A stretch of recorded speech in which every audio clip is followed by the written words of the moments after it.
Conclusion হওয়ার মতো জায়গায় আমরা পৌঁছাইনি।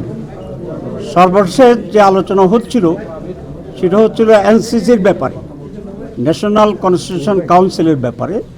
এটা কিছুটা অসমাপ্ত আছে, আমাদের বক্তব্য এখনও সেখানে হয়নি।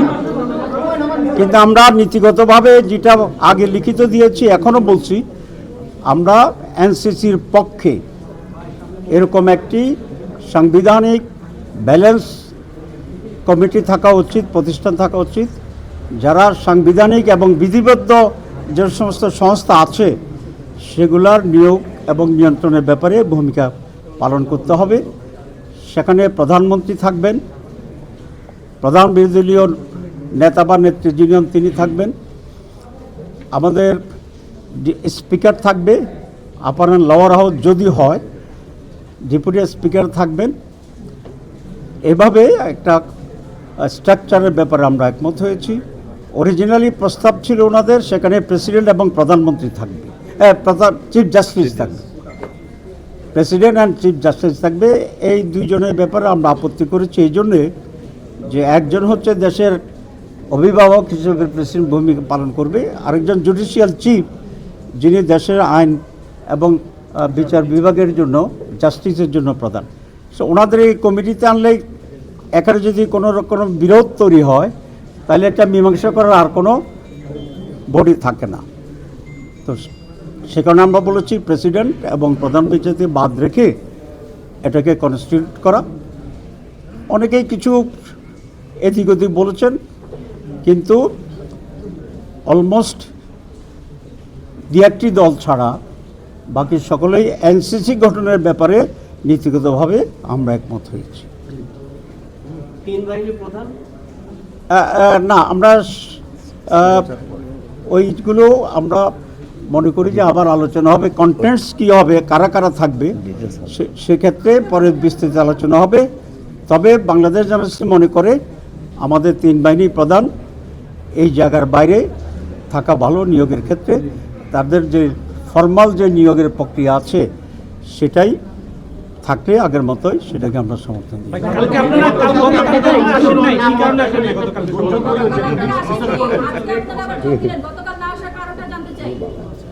আমি খুব বিস্মিত যে আমরা 24 ঘন্টা আসি নাই, আপনারা কারণটা এখনো বের করতে পারেন না।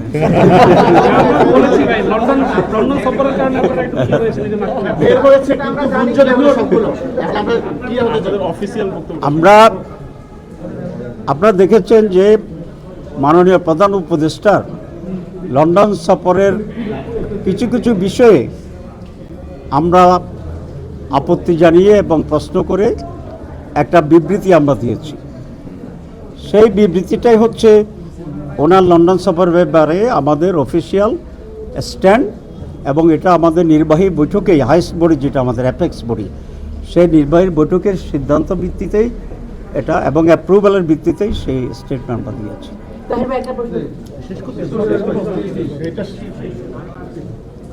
মাননীয় প্রধানমন্ত্রী, মাননীয় প্রধান উপদেষ্টা লন্ডনে গিয়েছেন অ্যাওয়ার্ড আনার জন্যে, টাকা ফেরত আনার জন্যে, এবং ওনার উপস্থিতিতে বাংলাদেশের অন্যতম বৃহৎ দল Bangladesh nationalist party BNP executive প্রধান বা ভারপ্রাপ্ত প্রধানের সাথে ওনার সেখানে একটা বৈঠক হয়েছে এবং সাক্ষাৎ হয়েছে। এটাকে আমরা ওয়েলকাম করেছি, এবং মিটিংয়ের আগের দিন অনেকগুলো পত্রিকায়, বিশেষ করে প্রথম আলোতে আমার বক্তব্য, ওয়েলকামিং বক্তব্য খুব স্পষ্ট হয়েছে। 2, নির্বাচনের তারিখের ব্যাপারে উনি যে কথা বলেছেন, ডেটের ব্যাপারেও আমাদের তেমন কোনো আপত্তি নেই, কারণ আমরা তো ডিসেম্বর টু এপ্রিল ফ্লেক্সিবিলিটি রেখে নির্বাচনের তারিখ ঘোষণার জন্য আমরা প্রস্তাব করেছিলাম। সুতরাং ডিসেম্বর হইলেও এটা আমাদের দাবির ভিতরেই হতো। এখন যে ফেব্রুয়ারির ব্যাপারে করার কিছু শর্ত সাপেক্ষে যে ফেব্রুয়ারির কথা বলা হয়েছে সেখানেও আমাদের প্রস্তাবের ভিতরেই আছে। এপ্রিলে যদি হয়তো যেটা উনি ঘোষণা করেছিলেন সেটাও আমাদের প্রস্তাবের ভিতরেই ছিল। সুতরাং ডেটের ব্যাপারে বাংলাদেশ জামাত ইসলামী পূর্বাহ্নেই একটা টাইমলাইন দিয়েছে, আর আমরা বলেছিলাম আমরা একটা পার্টিকুলার ডেটে ওনাকে ডিকটেট করতে চাই না, রিজিড থাকতে চাই না, আমরা ফ্লেক্সিবিলিটিকে আমরা অ্যাকসেপ্ট করি। এখানেও আমাদের কোনো তেমন আপত্তি নেই। আমরা যে জায়গাতে প্রশ্ন তুলেছি যে উনি জাতির উদ্দেশ্যে একটা ভাষণ দিয়েছেন, ভাষণ দিয়েই টেলিভিশনে একটা তারিখ ঘোষণা করছেন। তো এখানে যদি কোনো পরিবর্তন হয় আলাপ আলোচনার মাধ্যমে, এটা হতেই পারে। বিএনপি একটি বড় দল, তাদেরও দাবি ছিল, এবং আলোচনা করে উনি যদি কনভিন্সড হন যে এটা চেঞ্জ হতে পারে, এখানে আমাদের কোনো কথা নেই। কিন্তু সেটা ভালো হইতেও, যেহেতু উনি একটা টেলিভিশনে কমিটমেন্ট করেছিলেন, বাংলাদেশে এসে আবার কথাবার্তা বলে এটাকে উনি রিভাইজ করতে পারতেন, কিন্তু সেটা উনি করেননি। 2, আমরা বিশ্বের সাথে দেখলাম যে উনি একটি দলের প্রতিনিধির সাথে জয়েন্ট স্টেটমেন্ট করেছেন, যৌথ বিবৃতি। এটা পৃথিবীর ইতিহাসে রিপিট হয়েছে, আছে কি না এক্সাম্পল আমাদের জানা নেই। বিভিন্ন দেশের সরকারের সাথে প্রধান বিরোধী দল বা পার্লামেন্টের প্রতিনিধিত্বকারী দলগুলোর সাথে মিটিং হয়, কারণ তখন তাদের একটা স্ট্যাটাস ডিফাইন্ড। তো এখানে বহুদলীয় গণতন্ত্রের 100-এরও বেশি দল আমাদের দেশে আছে। তাহলে তো এমন এক কালচার তৈরি হবে, উনি যার সাথে কথা বলেন একটা জয়েন্ট স্টেটমেন্ট করতে হবে। আমরা মনে করি এটা নজিরবিহীন ছিল এবং এটা প্রপার ছিল না। এতে অন্যান্য বাকি সকল দলেই কিছুটা বিব্রত হয়েছে, আমরাও সেরকম এটা ফিল করি। ব্যক্তিগতভাবে জামাতে ইসলামী নয়, অ্যাজ এ হোল সকল দলগুলো এখানে কিছুটা বিব্রত হওয়ার মতো পরিস্থিতি তৈরি হয়েছে। জয়েন্ট স্টেটমেন্ট এবং জয়েন্ট প্রেস ব্রিফিং, এখানে আমাদের আপত্তি। বিএনপির ব্যাপারে আমাদের কোনো বক্তব্য নেই, আমরা সেই কারণে আমাদের এই ধারণা হয়েছে যে মাননীয় প্রধান উপদেষ্টা তার নিরপেক্ষতা হারিয়েছে, এবং এইভাবে যদি চলতে থাকে তাহলে যে সংস্কার কমিশন আছে এখনও তারা খুব বেশি অগ্রসর হতে পারবে না, এবং এটা অনেকটা পর্বতের মুশিক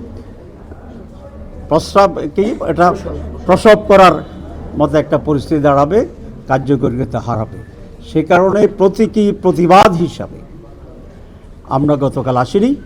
এর মধ্যে আমাদের সাথে ইন্টারিম গভর্নমেন্টের অনেক ঊর্ধ্বতন ব্যক্তিরা যোগাযোগ করেছেন, এবং কাল দুপুরে মাননীয় প্রধান উপদেষ্টা আমাদের মাননীয় আমিরের সাথে ফোনে কথা বলেছেন, এবং কথা বলে আমরা আমাদের কথা বলেছি, উনি কিছুটা রিয়েলাইজ করেছেন, এবং উনি এটা আশ্বস্ত করেছেন যে ওনার সরকার নিরপেক্ষ সরকার, ওনারা কোনো বিশেষ দল বা গোষ্ঠীর প্রতি ইনক্লাইন না। আগামীতে এসব ব্যাপারে তারা নিরপেক্ষ এবং স্বচ্ছ ভূমিকা পালন করবেন, এবং সে ব্যাপারে আরও অনেক যত্নবান হবেন।